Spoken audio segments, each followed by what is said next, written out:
I'm back again to do another Stacking the Shelves post. I have lost count of the number that this is. This may be my 30th Stacking the Shelves book haul post. I have not a clue, so please excuse that. Please also excuse any awful lighting changes and the fact that I am not wearing any makeup. The point is, it's like really hot and no one wants to wear loads of makeup when it's really hot out.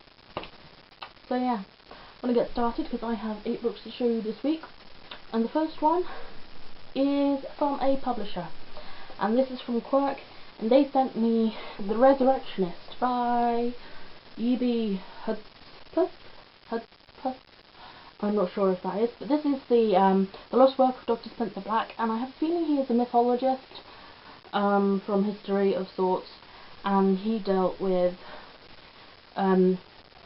he went into lots of detail about mythical creatures and that from what I know. I've not heard of him before, but the first half of this is his biology, and the second half is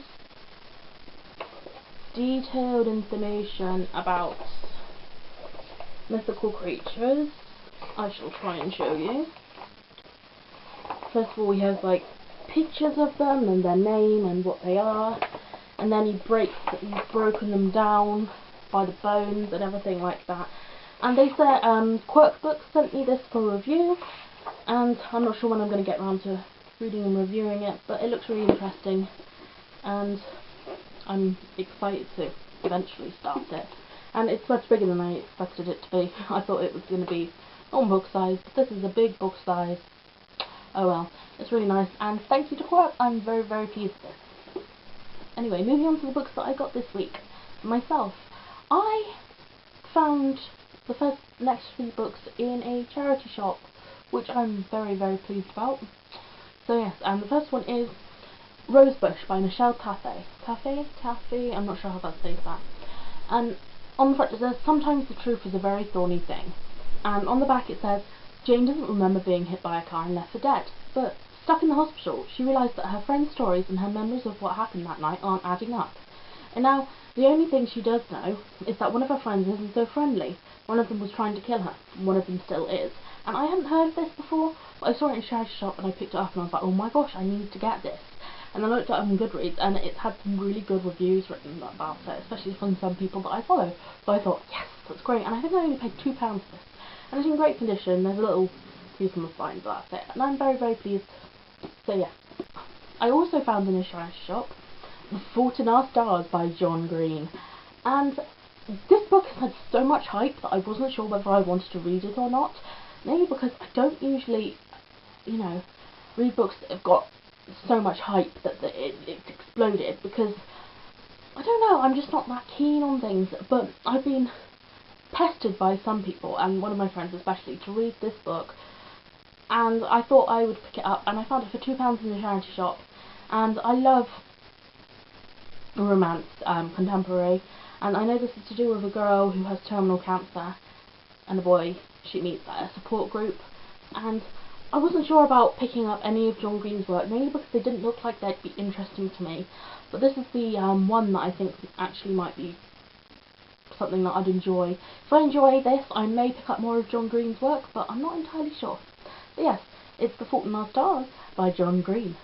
The next book is also a book that I found in the charity shop. I found some really good finds in the charity shops recently, and I'm just very pleased. And I paid £2 for this, and it is The Farm by Emily Mackay. And this has also been a really, really talked about book recently.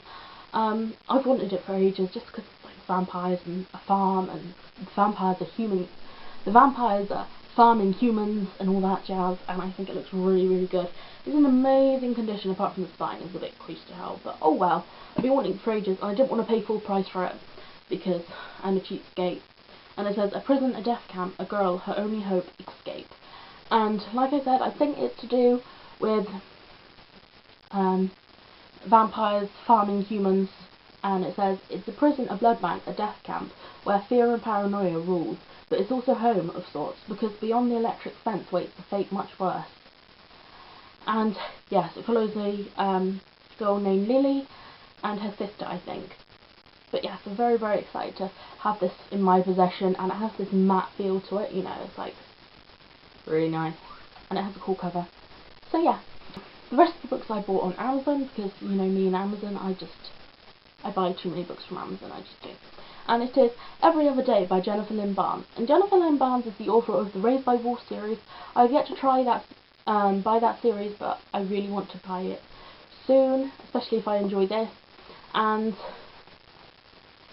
I just think this is really, really good, and it's about a girl who hunts, traps and kills demons, hellhounds and other supernatural creatures that threaten her world.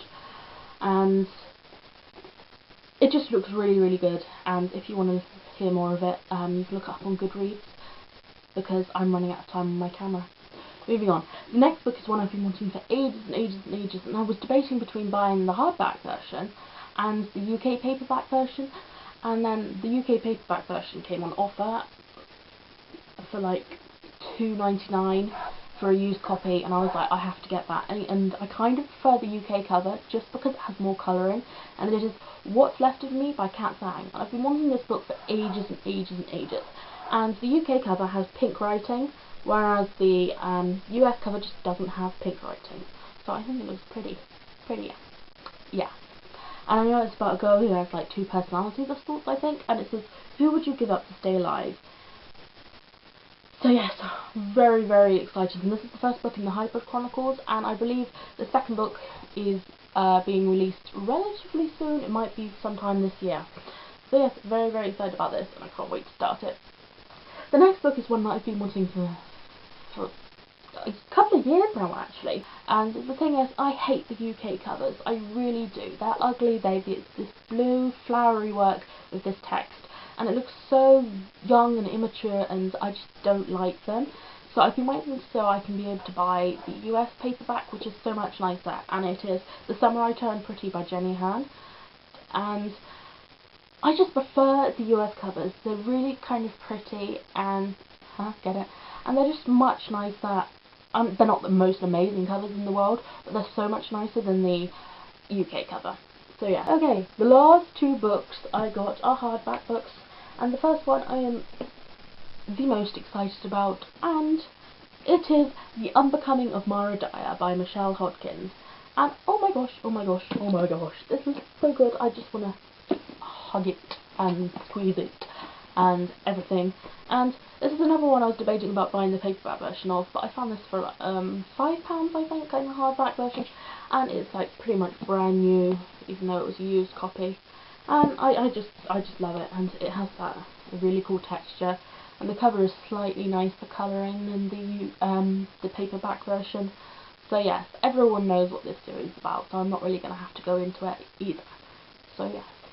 Okay, so the last book I got this week is one that I debated about getting for a while, but I wasn't sure whether I was going to read it, because it's a historical fiction book, and I think it's set in the 1920s, and if you know, I'm not a big fan of historical fiction. However, I did read Isabella Rockwell's War by Hannah Parry, which is the book the author sent me, and that completely changed my perspective of books, of historical books in general, so I was willing to give this a try. And it is The Diviners by Libba Bray. I think it's Diviners. I'm going to say The Diviners, although people have said The Diviners, but I think it sounds better, The Diviners. So yes, this is a beast of a book, and I got it for £4, and it's hardback. It's one of those ones that don't have a just jacket and have it straight on there, which is really nice.